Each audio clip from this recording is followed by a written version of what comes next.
Hello everyone. देखो last class में हमने कंपाउंड इंटरेस्ट की जो भी हमारी फर्स्ट एक्सरसाइज से रिलेटेड क्वेश्चन थे वो हमने कंप्लीट कर लिए थे। अब नेक्स्ट टॉपिक है इसमें कंटिन्यूअस कंपाउंड इंटरेस्ट। देखो हम कंपाउंड इंटरेस्ट की बात कर रहे हैं, कब लगता है कंपाउंड इंटरेस्ट? जब हमें 1 साल से ज़्यादा टाइम पीरियड हो जाता है तो उसके ऊपर प्रिंसिपल वैल्यू में सिंपल इंटरेस्ट ऐड हो जाता है और फिर कंपाउंड इंटरेस्ट लगना स्टार्ट होता है। तो कंटिन्यूअस कंपाउंड इंटरेस्ट का मीनिंग क्या है कि जब हम कंटिन्यूअस इंटरेस्ट लगता जा रहा है और हमें टाइम पीरियड का पता ही नहीं कि कितना लग चुका है, इनडिफाइंड टाइम पीरियड है। तो when the frequency of compounding increase indefinitely then the interest is said to be compound continuous कि continuous term में चला जा रहा है compound interest। at an instant of time the investment increase in proportion of its current value कि जो current value थी उसके comparison में वो बढ़ती जा रही है। तो इस केस में जैसे इसमें कहा if the interest is compounded annually, 100 रुपये प्रिंसिपल वैल्यू थी, 10% की रेट से कंपाउंड इंटरेस्ट लगा 110 हो गई। फिर अगले साल में लगा कितनी हो गई 110.25, यहाँ पे 2 साल का हो गया। फिर नेक्स्ट इसमें ये कहा है अगर 1 साल का निकालते हैं तो 100 आता है 110, अगर हाफ ईयरली निकालते हैं तो 110 पॉइंट कुछ आया, अगर क्वार्टरली निकालते हैं तो 110.38 आया, अगर मंथली निकालते हैं तो इतना आता है।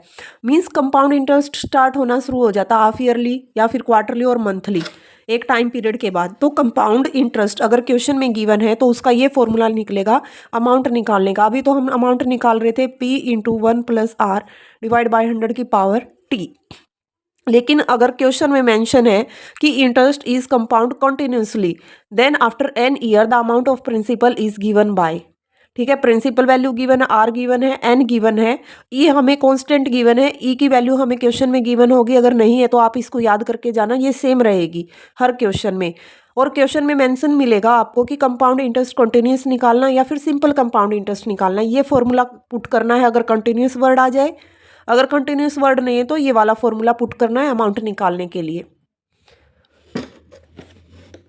फर्स्ट क्वेश्चन में देखो late ₹5,000 be invested at 12% per annum, find the amount after 3 years if the interest is compounded continuously. Take e की वैल्यू तो इतनी लेनी है, ठीक है। और इसमें क्या कहा, प्रिंसिपल वैल्यू गिवन है, 12% पर एनम गिवन है आफ्टर 3 ईयर्स। तो हमारा अमाउंट निकालने का फॉर्मूला क्या बन जाएगा, क्योंकि कंटिन्यूअस वर्ड आया हुआ है ये वाला, पी की वैल्यू इसमें पुट कर दो, ई की वैल्यू हमें गिवन है क्वेश्चन के अंदर, आर गिवन है, एन गिवन है, तो ये कितना निकल गया 36 डिवाइड बाय 100, तो ये क्या बन गया 0.36। अब हमने लास्ट एक्सरसाइज के अंदर क्वेश्चन किए थे log a इंटू बी, दोनों साइड यहाँ पर मेंशन कर दो, taking logarithm on both side, right hand side and left hand side. Right hand side लगा दिया, लेफ्ट हैंड साइड लगा दिया, तो left hand side log a into b का फॉर्मूला क्या है, log a plus log b, log a plus log b, log a 5000, log b 0.36, जो ये पावर थी ये आगे आ जाती है लॉगरिथम में, log 2.71828। अब क्या करना है, लॉग टेबल में जाना है, 50 पे जीरो की वैल्यू देखना, वो मिलेगी 6990, 50 पे जीरो की वैल्यू आपको मिलेगी 6990, फिर 0.36 एज इट इज रहेगा। अब यहाँ पर 2.718 है तो हम 4 नंबर तक ही देखेंगे। कैसे देखेंगे, 27 पे 1 की वैल्यू और मीन डिफरेंस में 8 की वैल्यू जो होगी उसको ऐड कर देंगे।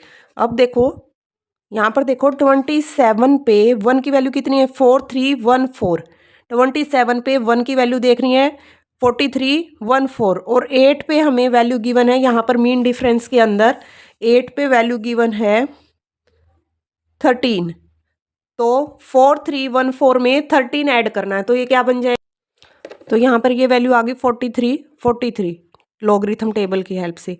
अब देखो जो ये 3 है ये कहाँ से आया, हमारे लॉग के बाद कितनी डिजिट है 1 2 3 4, 4 डिजिट है, 4 में से 1 लेस करना है, कितना आ जाएगा 3, तो 3 के बाद ये वैल्यू लिख दो, लॉगरिथम के 50 पे जीरो की वैल्यू 3.6990। फिर यहाँ पर 27, यहाँ पर जीरो कैसे आया, यहाँ पर नंबर काउंट करना है, 1 नंबर है तो 1 से पहले पॉइंट से पहले कितने डिजिट है 1, 1 में से 1 लेस किया तो 0 आ गया, 0 के बाद ये, फिर ये हमारा टोटल इसको सॉर्ट आउट करके निकल जाता है log a is equal to 3.8555। तो यहाँ पर अब इस log को हटाने के लिए हमने क्या किया, दोनों तरफ एंटी लॉग करके ये log cancel, a is equal to anti log 3.855। अब लॉगरिथम में कैसे वैल्यू देखेंगे, 85 पे 5 की वैल्यू, मीन डिफरेंस में 5 की वैल्यू और दोनों को ऐड करके वैल्यू आ जाएगी 7169। तो अब ये 3 था, इसका क्या करना है, एंटी लॉग में हम 1 ऐड करते हैं और लॉगरिथम में हम 1 लेस करते हैं। तो टोटल हमारे पास वैल्यू कितनी होनी चाहिए थी, 4। तो ये हमारी 4 पहले से आ गई। अगर ये हमारा होता 5, अगर यहाँ पर 4 पॉइंट होता, अगर ये हमारा होता 5, तो यहाँ पर 4 वैल्यू आई तो इसके पीछे एक 0 लगा देते तो हमारी टोटल वैल्यू बन जाती। नेक्स्ट क्वेश्चन देखो, how long will it take for a principal to be 3 times of itself if money is worth 10% per annum compounded continuously. कि हम कितनी प्रिंसिपल वैल्यू लें कि वो खुद की 3 गुना हो जाए, प्रिंसिपल कितना ले, खुद का 3 गुना हो जाए, और जो मनी है वो 10% पर एनम की हेल्प से कंपाउंडेड की जाए। तो टाइम पीरियड तो हम 1 ही ईयर रखेंगे क्योंकि कुछ भी मेंशन नहीं है और ईयरली ही निकालना है। हाउ लॉन्ग, टाइम निकालना है, प्रिंसिपल हमने एज्यूम कर लिया, अमाउंट हमारी निकल गई 3p, रेट हमारा ये है। तो कितने टाइमों में प्रिंसिपल वैल्यू, कितने टाइम में प्रिंसिपल वैल्यू खुद की 3 गुना होगी, तो टाइम पूछा गया है। p से p cancel, 3 is equal to e की power 10 and divide by 100, e की पावर यहाँ पर नोट कर दो कितनी आ जाएगी, 2.718। तो दोनों साइड लॉगरिथम लगाया, log 3 is equal to log e 0.1 की पावर n, तो पावर आगे आ जाएगी 0.1 n log e।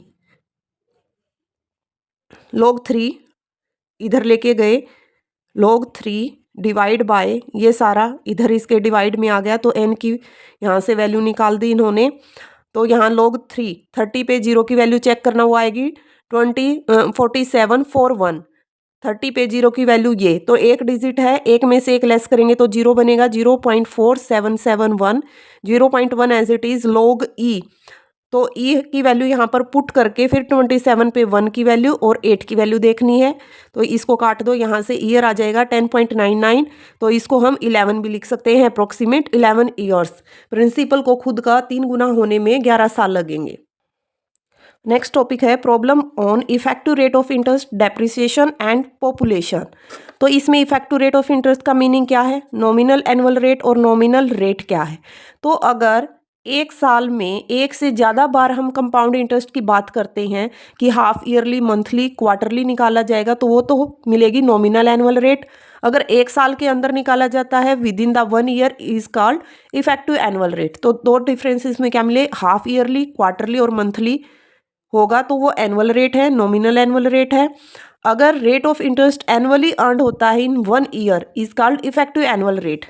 तो इसमें कहा in case of continuous compounding में तो ये फॉर्मूला लगेगा, अदरवाइज हमारा पहले वाला लगेगा। फर्स्ट क्वेश्चन देखो, find the effective rate of interest of 10% per annum payable half yearly. Half yearly payable है तो सिंपल अमाउंट का फॉर्मूला लगाना, क्योंकि कंटिन्यूस वर्ड मेंशन नहीं है। तो हाफ ईयरली, एक साल में 2 हाफ ईयर होते हैं, 10% पर एनम गिवन है, तो रेट को 2 से डिवाइड कर दो, 5% हाफ ईयर निकल जाएगा। प्रिंसिपल वैल्यू 100, ये छोटे छोटे क्वेश्चन है, अलग से करवाने की जरूरत नहीं है, बुक में से ही हो जाएगा, बुक में सारा अच्छे से गिवन है ये वाला। a is equal to P into 1 plus R, ये अमाउंट का फॉर्मूला। यहाँ पर 100 हमारा प्रिंसिपल, रेट और टाइम। यहाँ से हमारा अमाउंट निकल गया 441 डिवाइड बाय 4। अब क्या करना है, अमाउंट में से प्रिंसिपल वैल्यू लेस किया तो ये आ गया 41 डिवाइड बाय 4। तो इफेक्टिव रेट ऑफ इंटरेस्ट हमारी ये निकल गई। अब का find the effective rate of interest corresponding to the nominal rate of 8% per annum. इसको कन्वर्ट करना है हाफ ईयरली में, ठीक है। तो प्रिंसिपल में माना हमने 100, एक साल का टाइम पीरियड, उसको 2 हाफ ईयर में कन्वर्ट किया, रेट को हाफ ईयर में कन्वर्ट किया, और ये हमारी अमाउंट निकल गई। ये हमारा कंपाउंड इंटरेस्ट निकल गया, अमाउंट में से प्रिंसिपल लेस करके। तो इफेक्टिव रेट हमारी 8.16। क्वार्टरली में क्या करना है, 4 से रेट को डिवाइड करना है और ईयर को 4 से मल्टीप्लाई करना है। एक साल में 4 क्वार्टर होते हैं, 3 मंथ के, तो ये यहाँ से ही नहीं निकल जाएगा। फिर कहा find the effective rate of interest 6% per annum compounded continuously. कुछ नहीं करना, ऐसे ही है सेम, कंटिन्यूस बोला हुआ है तो कंटिन्यूस का फॉर्मूला क्या था, पी ई की power R n divide by 100। Continuous word है तो कॉन्टिन्यूस का फॉर्मूला लगा के इफेक्टिव रेट ऑफ इंटरेस्ट निकल जाए। कॉन्टिन्यूस का फॉर्मूला लगा दिया, यहाँ से ई की वैल्यू पुट कर देंगे यहाँ पर, और लॉगरिथम में 10 पे 0 की वैल्यू, यहाँ पर 2718 की वैल्यू। इसको याद ही कर लो, ये हर बार 43 ही आएगा, तो बार बार देखनी नहीं पड़ेगी। 10 पे 0 की वैल्यू हमारी कितनी बनती है, ठीक है, कुछ भी गिवन नहीं होगा तो इसलिए ये 2 ही है। 3 डिजिट गिवन है, 3 में से 1 लेस कर दिया तो ये हमारी निकल जाएगी। Find the nominal rate of interest when interest is payable half yearly which is equivalent to the effective rate of 6.14% per annum. Let's principal क्या गिवन है, इफेक्टिव रेट ऑफ इंटरेस्ट हमें गिवन है, नॉमिनल रेट ऑफ इंटरेस्ट निकाली है। अगर interest half yearly payable हो तो इसमें हमें क्या करना है, प्रिंसिपल हमने 100 मान लिया, इफेक्टिव रेट ऑफ गिवन है, अमाउंट आफ्टर 1 ईयर, 1 साल के बाद क्या बन जाएगी अमाउंट, 100 प्लस 6.14, 106.4, इसमें इंटरेस्ट ऐड कर दिया तो अमाउंट 1 साल के बाद की निकल गई। Let be the nominal rate of interest per annum, लेकिन हाफ ईयरली पूछा गया है, 1 साल गिवन है, 2 हाफ ईयर और रेट भी हाफ। फॉर्मूला क्या है अमाउंट का, P into 1 plus R divide by 100, यहाँ पर अमाउंट पुट कर दिया, यहाँ पर principal rate as it is. 2 half yearly निकालना था तो ये 2 हाफ ईयर 2% ये निकल गया। यहाँ पर दोनों साइड लॉगरिथम लगा दिया, लॉगरिथम से फिर यहाँ पर R की वैल्यू निकल जाएगी और जो वैल्यू आएगी वो हमारी क्या बन जाएगी, नॉमिनल रेट ऑफ इंटरेस्ट। ऐसे ही नेक्स्ट करना है, find the nominal rate of interest when compounded continuously. उसमें तो सिंपल कंपाउंड का फॉर्मूला लगाया था, इसमें कॉन्टिन्यूस का फॉर्मूला लगाना, बस डिफरेंस यही है। निकालना सेम ऐसे ही है, अमाउंट सेम ऐसे ही निकालनी है, प्रिंसिपल लेना है, लेकिन ये फॉर्मूला चेंज हो जाएगा। इस फॉर्मूले के अकॉर्डिंग लॉगरिथम लगा के और यहाँ पर इसकी वैल्यू निकल जाएगी। Next question, which is better investment, 8% per annum compounded half yearly और 7.5% पर एनम कंपाउंडेड कॉन्टिन्यूसली। एक बार तो सिंपल अमाउंट का फॉर्मूला लगाना है और यहाँ पर कॉन्टिन्यूस का निकालना, तो वहाँ से हमें चेक करना है कि कौन सी बेटर इन्वेस्टमेंट है। दोनों में हमने प्रिंसिपल 100 माना, रेट गिवन है, हाफ ईयरली निकालेंगे तो 4% रेट हो जाएगी, इसको 2 से डिवाइड कर देंगे, ठीक है। 2 से डिवाइड करने के बाद ये हमारा आ जाता है अमाउंट, और 1 साल के बाद कितना इंटरेस्ट बनेगा हमारा, amount minus principal 8.16% effective rate of interest. अगर कॉन्टिन्यूस है तो यहाँ पर रेट ये ली जाएगी, कॉन्टिन्यूस निकाला जाता है 1 साल के से ज़्यादा से ऊपर का, तो यहाँ पर रेट डिवाइड बाय 100, ई की वैल्यू पुट कर देंगे, फिर लॉगरिथम लगा देंगे, ए की वैल्यू आ जाती है ये, और इसमें से प्रिंसिपल वैल्यू लेस करके, तो दोनों में से 8.16% अच्छी है या 7.7, तो फर्स्ट इन्वेस्टमेंट इज बेटर, जो हाफ ईयरली की गई है। नेक्स्ट क्वेश्चन आते हैं हमारे, प्रॉब्लम ऑन डेप्रिसिएशन। इसमें इस बात का ध्यान रखना है, अगर क्वेश्चन में पूछा गया डेप्रिसिएशन किसके ऊपर लगता है, सबसे पहले तो ये देखो, डेप्रिसिएशन कोई मशीनरी हमने परचेज की है, कोई मशीनरी अगर हमने परचेज की है तो 1 साल के बाद उसकी वैल्यू घटेगी या फिर बढ़ेगी। तो जो चीज़ें हैं, बिल्डिंग है, मशीनरी है, जो फिक्स्ड एसेट्स की हम बात करते हैं, चाहे वो फर्नीचर है, सोफ़ा सेट है, बिल्डिंग है, तो उनकी वैल्यू हमेशा घटती है आगे आने वाले टाइम पीरियड में, ठीक है। और पॉपुलेशन मेंशन होगी तो पॉपुलेशन कुछ टाइम पीरियड के बाद तो बढ़नी स्टार्ट हो जाएगी, और अगर हम पिछले सालों की बात करेंगे तो पॉपुलेशन घटेगी। तो जहाँ पर बढ़ने की बात आएगी वहाँ पर प्लस आएगा, जहाँ पर घटने की बात आएगी वहाँ पर माइनस आएगा। तो यहाँ पर देखो, प्रॉब्लम ऑन डेप्रिसिएशन, तो जब डेप्रिसिएशन वर्ड आएगा क्वेश्चन के अंदर तो यहाँ पर माइनस आएगा। फॉर्मूले में हमारा क्या बन जाएगा, amount is equal to P into 1 minus R divide by 100 की पावर T। तो इस बात का ध्यान रखना है, जो ये माइनस है ये डेप्रिसिएशन के केसेस में है, अगर पॉपुलेशन बढ़ रही है तो वहाँ पर ये प्लस बन जाएगा।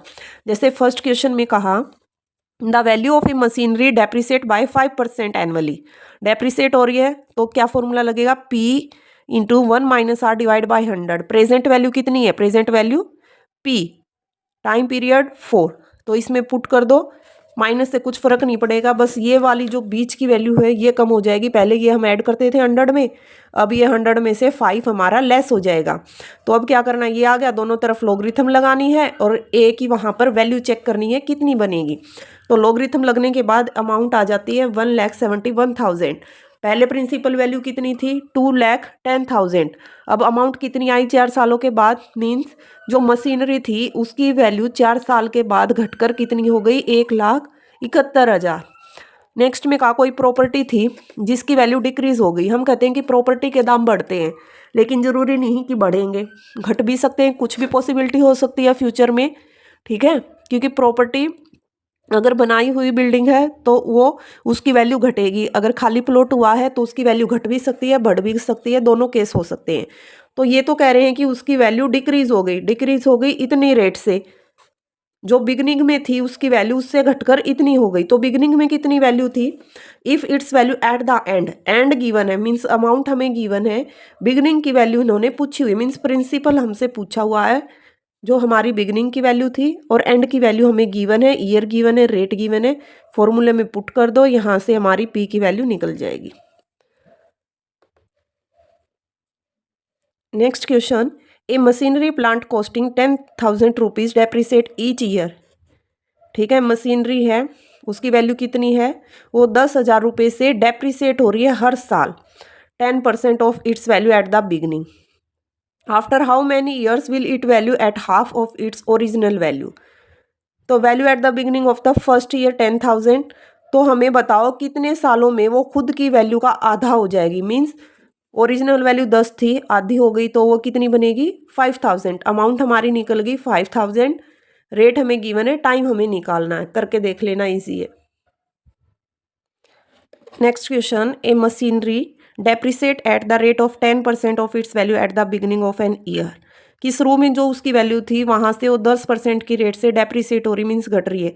परचेज की थी इतने की, the scrap value realised when sold was, इतने की उसको बेच दिया, 10,000 में स्टार्टिंग उसकी वैल्यू थी, मीन्स पी ये अमाउंट ये इतनी की बेच दी। Find how many years the machine was used for, कि कितने साल तक उन्होंने मशीनरी का यूज़ किया। टी निकालना है, रेट यहाँ पर गिवन है, सब कुछ ये है, आगे करके देख लेना इसको।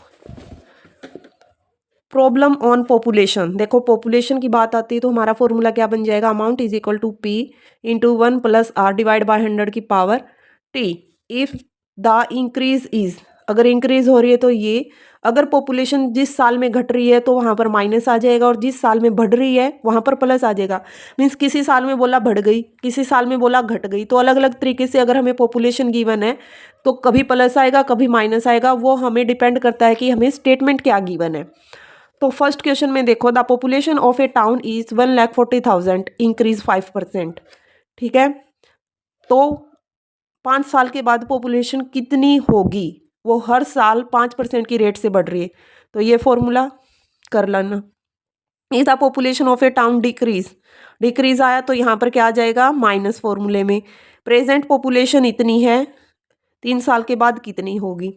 If the annual birth and death rate of a town was 14.25% and इतना, annual birth rate, death rate means घटना, बर्थ रेट मीन्स बढ़ना, तो इसके लिए प्लस इसके लिए minus, and the present population is इतना।